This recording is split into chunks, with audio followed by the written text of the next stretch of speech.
Air സൊല്യൂഷന്റെ പുതിയ വീഡിയോയിലേക്ക് സ്വാഗതം. ഇന്ന് നമ്മളൊരു ഡബിൾ ടാങ്ക് മോഡലിനെ കുറിച്ചാണ് നമ്മൾ സംസാരിക്കുന്നത്. ഈ ഡബിൾ ടാങ്ക് എന്നുള്ള ഒരു കോൺസെപ്റ്റ് കൊണ്ടുവന്നത് തന്നെ കേരളത്തിൽ ഞങ്ങൾ തന്നെയാണ്. ഇത് ഞങ്ങളുടെ പെരുമ്പാവൂരാണ്. ബാക്കി ഞങ്ങളുടെ കമ്പനിയെ കുറിച്ചുള്ള ഡീറ്റെയിൽ ഒക്കെ ഞാൻ വീഡിയോയിലൊക്കെ പറഞ്ഞിട്ടുണ്ട്.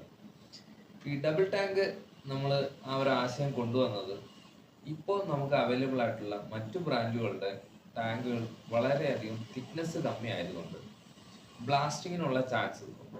ഇപ്പോൾ ഡബിൾ ടാങ്ക് നമുക്ക് അതിന് തിക്നെസ് കൂടുതലുള്ള ടാങ്കുകളായിരിക്കും നമ്മൾ ഉപയോഗിക്കുന്നത്. മറ്റു ബ്രാൻഡിന് ടാങ്കിന്റെ ടോപ്പിൽ നമ്മൾ ടോപ്പ് ബ്ലോക്ക് വയ്ക്കുന്ന ബേസ്മെന്റ് വളരെ തിക്നെസ് കമ്മിയുള്ള ഷീറ്റാണ് അവർ ഉപയോഗിക്കുന്നത്. ഇപ്പോൾ 4mm താഴെ ഉണ്ടെങ്കിൽ മുകളിൽ 2mm ഗേജ് വെച്ചിട്ടാണ് ഷീറ്റ് 2mm ഗേജുള്ള ഷീറ്റ് വെച്ചിട്ടാണ് അവർ ബേസ്മെന്റ് റെഡിയാക്കുന്നത്. ഒരിക്കലും അങ്ങനെ ചെയ്യരുത്.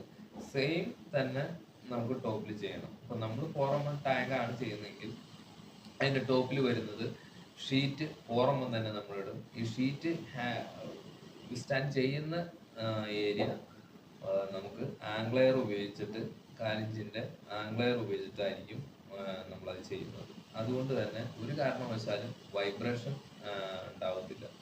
ഈ രണ്ട് ടാങ്കുകൾ തമ്മിൽ കൂട്ടി യോജിപ്പിക്കുന്ന ഭാഗം ഹെവി മെറ്റീരിയൽസ് ഉപയോഗിച്ചിട്ടായിരിക്കും നമ്മൾ കൂട്ടി യോജിപ്പിക്കുന്നത്. പിന്നെ അതിൽ പറയാനുള്ളതെന്ന് വെച്ചാൽ ടോപ്പ് ബ്ലോക്ക് വൈബ്രേഷൻ വർക്കാകുമ്പോൾ നമുക്ക് വൈബ്രേഷൻ വരും. വൈബ്രേഷൻ വരുമ്പോൾ ഈ ഡബിൾ ടാങ്ക് ആകുമ്പോൾ സ്റ്റെബിലിറ്റി നമുക്ക് കൂടും. പിന്നെ ഈസിയാണ് നമുക്ക് ഹാൻഡിൽ ചെയ്യാൻ. നമുക്ക് ട്രാൻസ്പോർട്ടിങ് ആണെന്നുണ്ടെങ്കിലും എല്ലാം നമുക്കിത് ഈസി ആയിരിക്കും. അധികം ഹൈറ്റ് ഇതിനും ഉണ്ടാകത്തില്ല. അത് തന്നെയാണ് നമുക്ക് ഡബിൾ ടാങ്കിനുള്ള ഗുണം. ഒത്തിരി കംപ്രസറിന് നമുക്ക് ഓർഡർ ഉണ്ട്, ചെയ്തുകൊണ്ടിരിക്കുന്നു.